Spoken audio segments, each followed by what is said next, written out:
Assalamualaikum warahmatullahi wabarakatuh. Salam sejahtera, shalom, Om Swastiastu, Namo Buddhaya, salam kebajikan. Halo net, thanks lu udah balik lagi ke channel Exotic ini. Dan di video gadget kali ini gue lagi bahagia banget, happy banget. Apalagi buat lu yang tahu channel ini dari awal. Apalagi kalau bukan, di channel ini tuh bukan lebih sering ya, sering banget bahas produk-produk lokal. Dan gue termasuk orang yang sangat mendukung produk dengan brand Indonesia. Bukan cuma made in Indonesia, tapi brandnya juga Indonesia. Dan made in Indonesia tentu saja produk lokal, local pride, yang di dunia gadget itu mulai lesu di tahun 2022. Kita tahu, lihat channel ini terakhir kali rilis review brand lokal adalah Advan GX yang tahun lalu itu keren banget.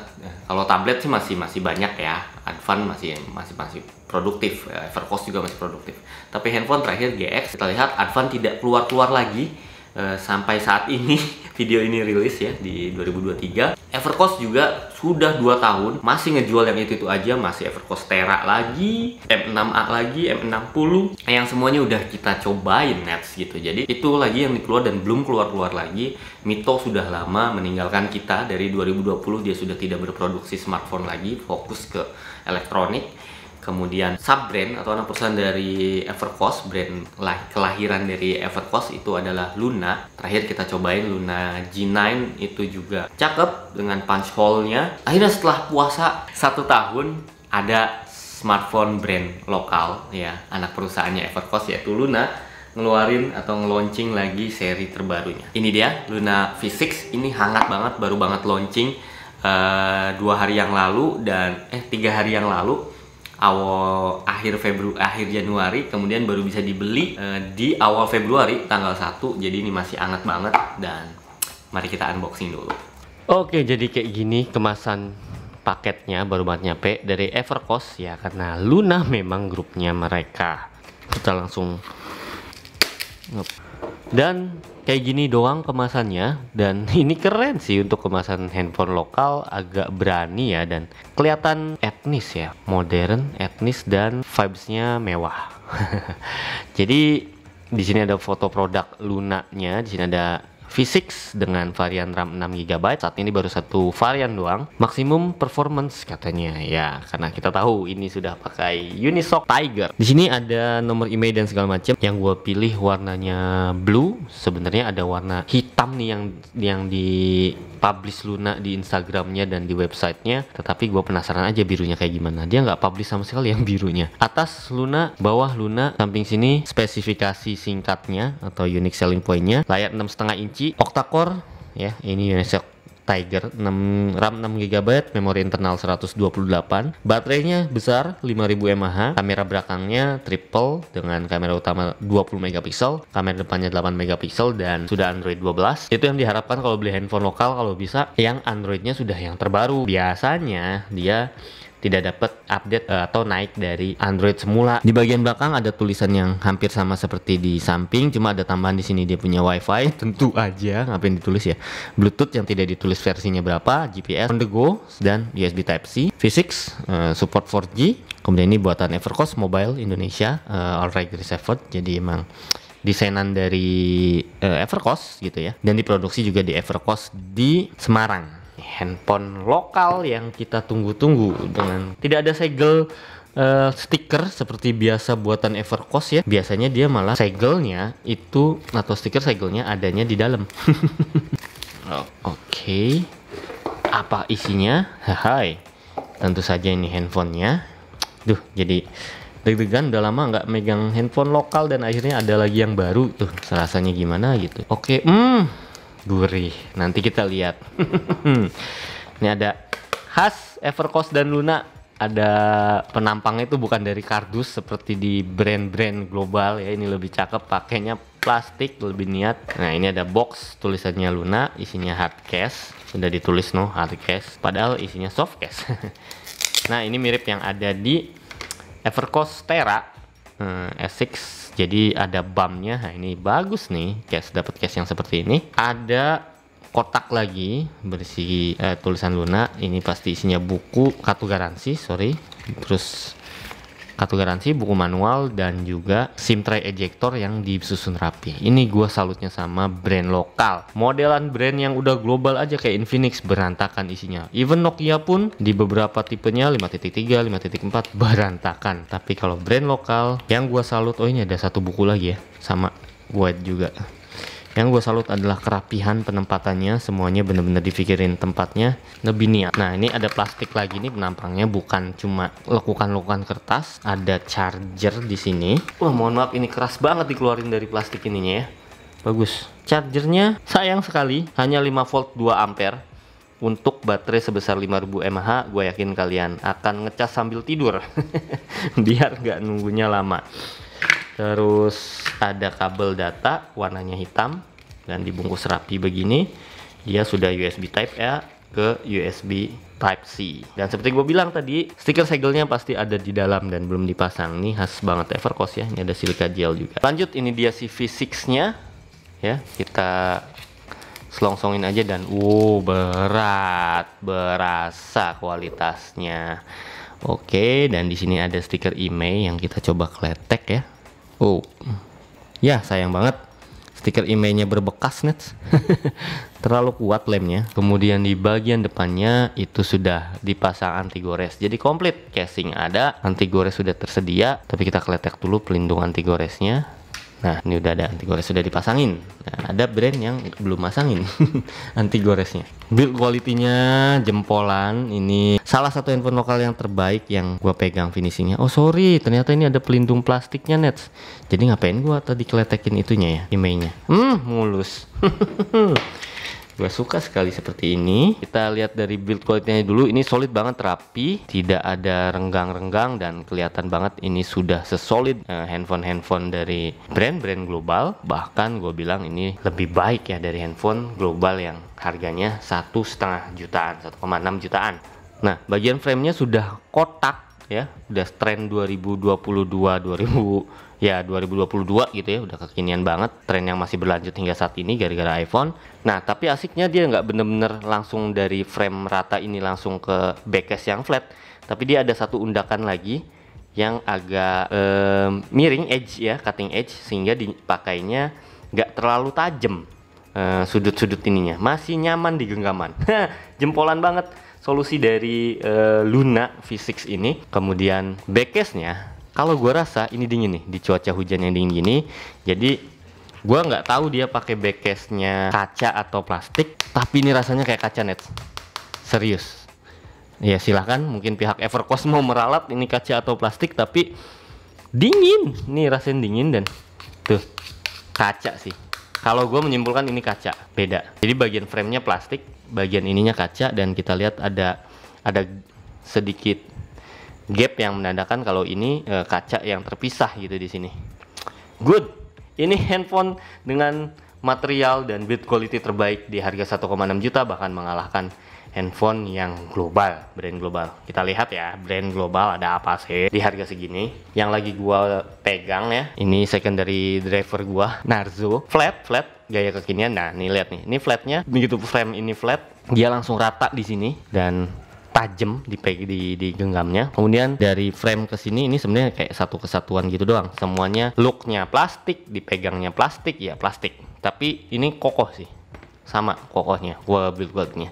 Kita lihat 1,6 juta juga nih, ada Infinix Hot 20i. Ini udah lihat dari kayak gini aja udah plastik. Ini kayak Evercost beberapa dekade yang sebelumnya ya, atau kayak Mito, bener-bener kayak handphone lokal, plastik banget dan ya kelihatan banget murahannya. Terus plastik melengkung dari mulai frame sampai ke backcase, ini bener-bener kelihatan tidak mewah, mana glossy banget lagi ya kan. Aduh jauh banget build quality-nya mainnya. Terus ini dari Xiaomi ya, ini udah agak lama sih 9C, tapi harganya dulu 1,6 jutaan juga ya. Dan ini lihat build quality-nya. Looknya juga plastik, solid kokoh, tapi looknya plastik banget, nggak ada mewah-mewahnya. Sedangkan si Luna V6 ini terlihat malah kayak handphone di atas 3 juta atau malah handphone 4 juta, karena ini kaca. Kaca dan solid banget ya. sayang ya, depannya itu masih dewdrop. Jadi gue bilang ini mungkin sama handphone 2-3 jutaan tetap okean si Luna V6 ini untuk dari segi desain, build quality, material ya. Apalagi kalau cuma lawannya handphone global dengan harga yang setara 1,5 sampai 1,6 juta. Lihat, jauh sih. Ini gue coba-cobain dulu, nanti kita balik lagi. Tapi sebelum kita cobain install, kita cobain casingnya. Kita masukin casingnya, gampang banget masuknya dan enak dan kelihatan jadi kayak murah ya. Casing kayak gini kan banyak di ITC ya, tapi sebenarnya casing begini tuh bagus karena satu, kamera BAM-nya terlindungi banget ya, semuanya terlindungi sehingga digesek-gesek begini aman. Kedua, layar juga sangat terlindungi walaupun ada anti gores, tapi di sini ada tonjolan yang sangat tinggi sehingga kalau misalnya ditaruh begini kemudian kita goyang-goyang begini tidak akan langsung kegores di bagian layarnya. Terus di ujung-ujungnya karena ada anti crack begini, nah ini kalau jatuh pas di bagian sisi mengurangi resiko pecah kaca di bagian sudut-sudutnya yang sangat sering terjadi di handphone. Oke, gua lanjut setting-setting dulu, nanti kita lanjut videonya. Oke Nets, ini udah gua setting-setting, tapi sebelum gua coba mulai masuk ke dalam menunya, isi SIM-nya dulu, SIM tray-nya. Ini udah ada SIM ejector-nya ada di sebelah sini.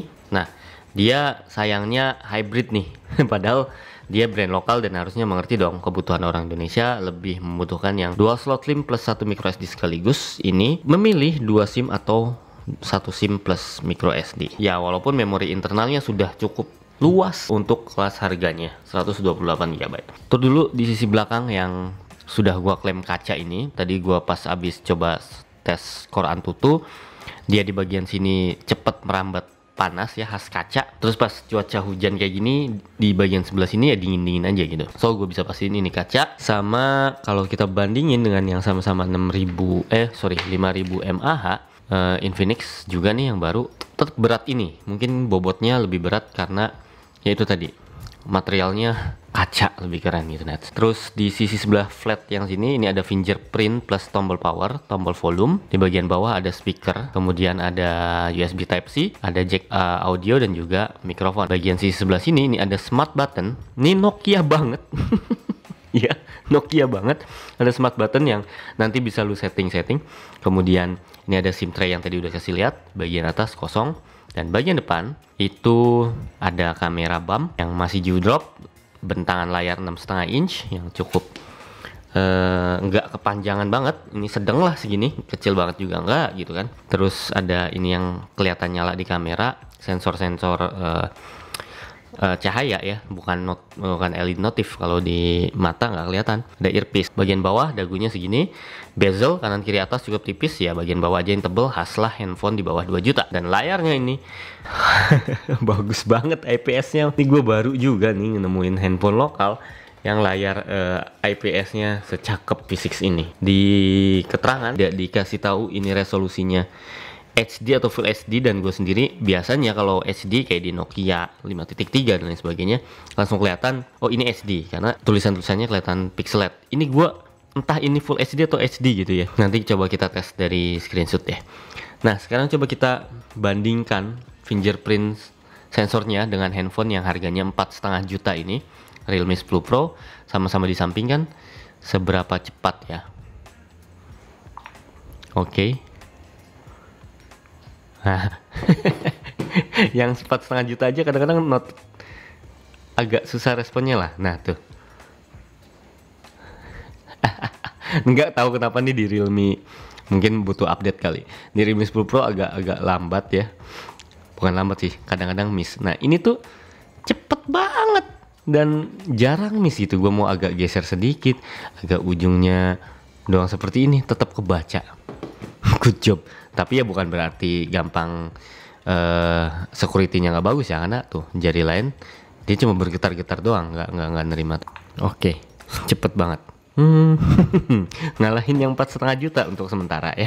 Nah layar ya warnanya anjir cakep sur. Nah kita coba lihat, kita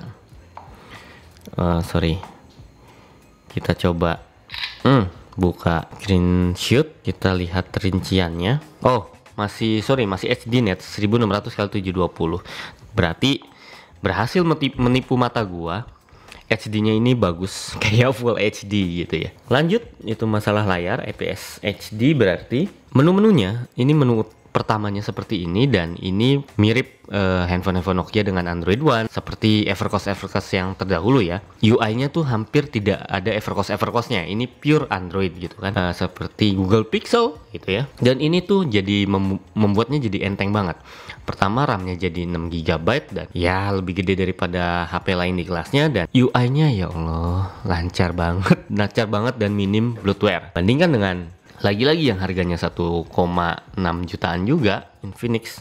Ya lancar sih, tapi gue lebih suka ini karena minim banget bloatware dan aplikasi-aplikasi yang mungkin lu gak butuhin sebenarnya. Dan di Infinix banyak banget aplikasi yang gak dibutuhin tapi nggak bisa di uninstall. Di sini bloatware-nya cuma bawaan dari toko-toko elektroniknya Evercost kayak Evercost Book, kemudian toko 1001, kemudian Ubooks Universal, selesai. Sisanya semuanya aplikasi bawaan Google.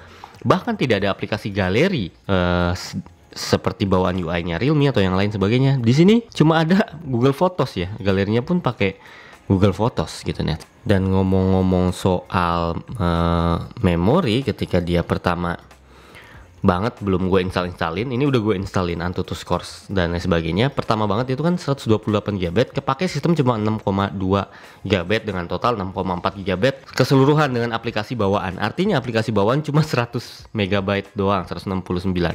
Enteng banget deh bawaannya, serius. Totalnya masih lapang banget, lu masih bisa menggunakan di atas 120. Gila. Memorinya juga lega, 6 GB. Tadi sistem memakai sekitar 2 sekian GB, artinya ada lebih dari 3 GB yang lu bisa gunakan untuk multitasking, dan ini bagus. Gua akan kasih tahu lu bahwa ini Android 12 ya.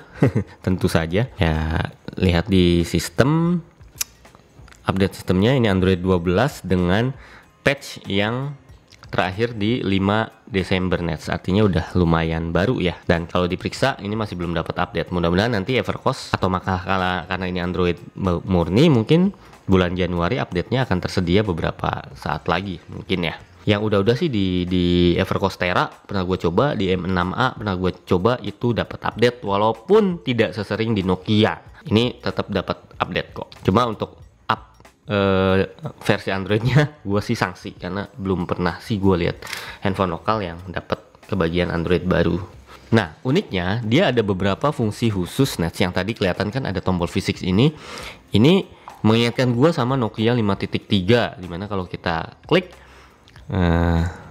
dia akan kembali ke aplikasi yang sebelumnya kita close. Misalnya tadinya Photos nih, terus kita ke home, diklik sekali dia akan balik ke aplikasi yang Photos gitu, yang sebelumnya kita buka. Kemudian kalau misalnya diklik tahan, dia akan nge-trigger Google tanpa perlu ngomong open Google, oke Google lagi. Ini dia ini bagus banget fungsinya, karena ini kepake banget pas gua dulu memakai Nokia 5.3, ada tombol begini. Artinya kalau kita pasang trigger Google Assistant dengan kata-kata oke Google, orang lain yang bilang oke Google atau TV video yang bilang oke Google, dia akan ke trigger. Tapi kalau kita matikan fungsi trigger mic-nya tapi pakai tombol V6, itu sesuai kebutuhan kita. Kita butuh nyuruh apa sih Google, tinggal pencet tahan aja, langsung keluar Google ya. Sesimpel itu dan sebermanfaat itu. Dan tombol sekali kliknya ini, kalau tadi aplikasi terakhir itu bisa disetting ternyata menjadi aplikasi apapun yang lu inginkan. Nah, di sini ada buttons di pengaturan.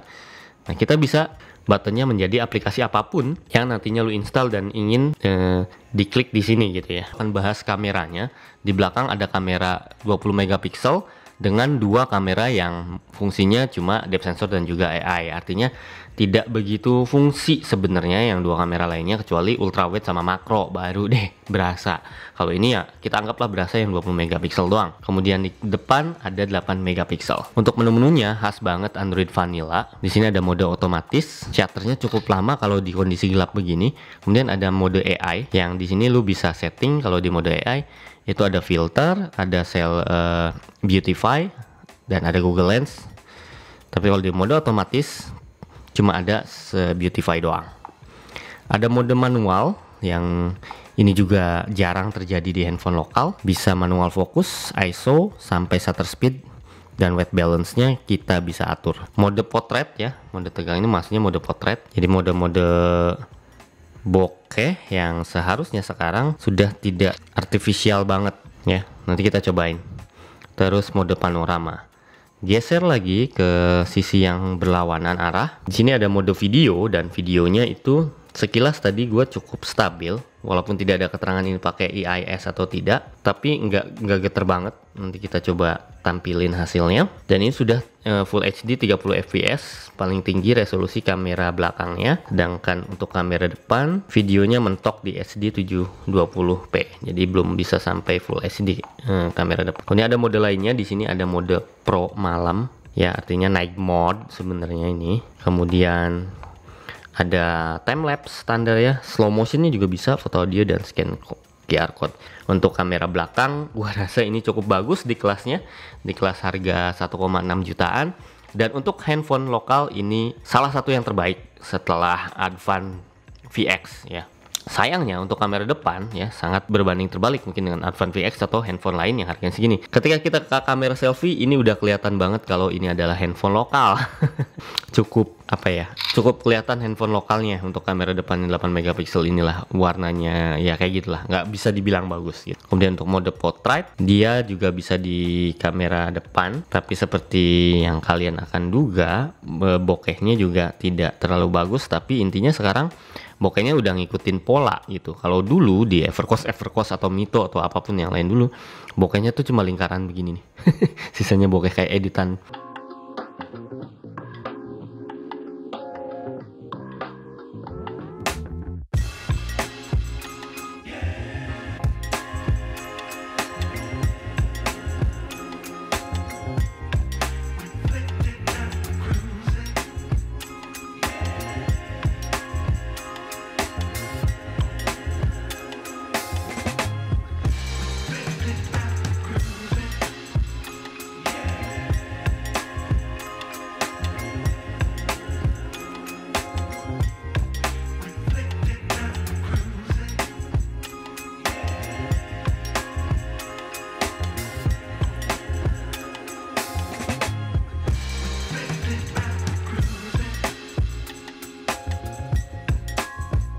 Oke, itu soal kameranya. Lumayan bagus impresi pertamanya. Kemudian performa. Nah, ini gua udah ada Antutu. Kita coba cek di AIDA dulu.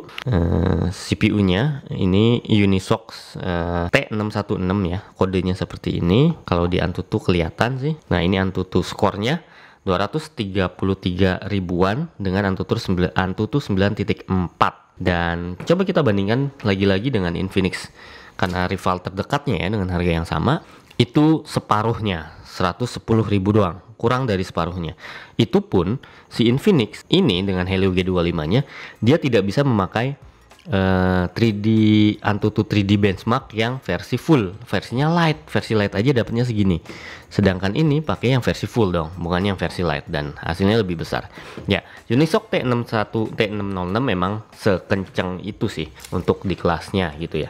Saingannya mungkin si Realme Narzo 50i Prime yang pakai Unisoc T612. Ini lebih kencang sedikit dari sini, tapi nggak terlalu signifikan bedanya. Kekurangannya di Realme ini banyak yang nggak ada di sini ya, kayak fingerprint lah, kamera lah, banyak lah kurangnya dia. Layar di sini wah gila, banyak yang lebih unggul dari Realme tadi itu dengan harga yang cuma beda sekitar 100 ribuan. Gokil.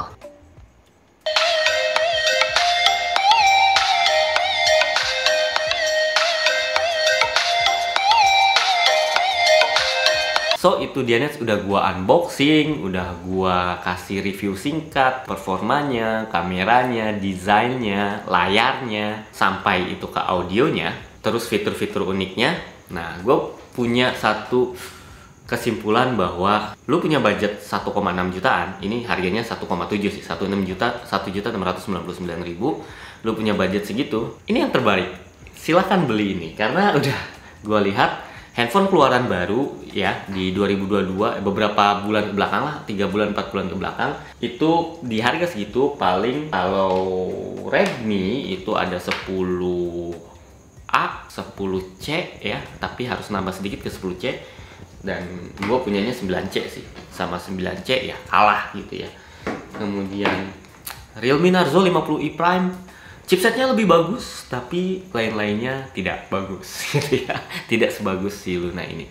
Kemudian rival terdekatnya 1,6 jutaan juga, Infinix Hot 20i Hot 20 ini juga baru keluar sebulan yang lalu dan masih tahap gua review. Itu juga tidak sebaik ini, dari mulai desainnya, RAM-nya, chipsetnya, kameranya, this is the best. Satu, karena di harga segitu gue bisa jamin ini punya desain yang terbaik, ini punya performa yang standar seperti itu, dan punya RAM yang lebih besar dibanding smartphone lain, dan punya fitur unik ala-ala Nokia dengan interface yang juga ala-ala Nokia. So ini gue rekomendasiin banget gitu. Enteng gitu ya, tapi HP-nya berat karena kaca. Terus juga kenapa pilih ini? Karena ini HP lokal. Jarang-jarang ada HP lokal yang sebagus ini, Nets gitu ya. Bagus banget loh. Gila, gue gak bisa berkata-kata sih, ini bagus.